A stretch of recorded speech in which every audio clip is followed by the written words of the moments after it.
যদি বাজেট খুব টাইট থাকে আর সস্তায় একটা ভালো প্রাইমার খুঁজছো, এই হাইড্রেটিং প্রাইমারটা তোমরা ইউজ করতে পারো। আজকে যা যা মাখবো সবকিছুর প্রোডাক্ট ডিটেলস থাকবে। আর একটা খুব ভালো প্রাইমার যদি তোমরা কিনতে চাও তাহলে বলবো ফরএভার 52 এর হাইড্রেটিং প্রাইমার ভীষণ ভালো। জুডিওর এই প্রাইমারটা কাজ চালানোর জন্য ওকে। আসি আমার স্ট্রোব ক্রিমে, ইউজ করি সুগারের এই স্ট্রোব ক্রিম, খুব ভালো একটা গ্লো আনে মুখে। এক্সাক্ট এই শেডটাই তোমরা পাবে না, একটা ছোট ভার্সন বেরিয়েছে, তোমরা সুগারের স্ট্রোব ক্রিম বলে সার্চ করবে পেয়ে যাবে, অথবা ইলুমিনেটি ক্রিম বলে সার্চ করবে তোমরা পেয়ে যাবে। এবার যদি তোমরা বলেছো দিদি তোমার প্রোডাক্ট ডিটেলস তুমি দাও, নাহলে কিন্তু আমি কাঁদতে বসবো। ফিনিশিংটা ভীষণ ভালো।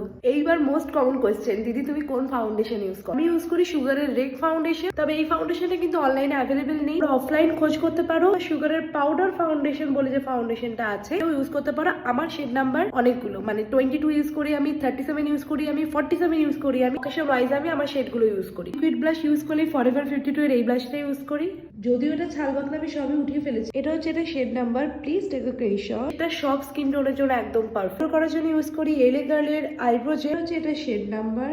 আর এই যে এটা এটার জন্য আমি সবসময় ইউজ করি ফরএভার 52 এর এই পাউডারটা।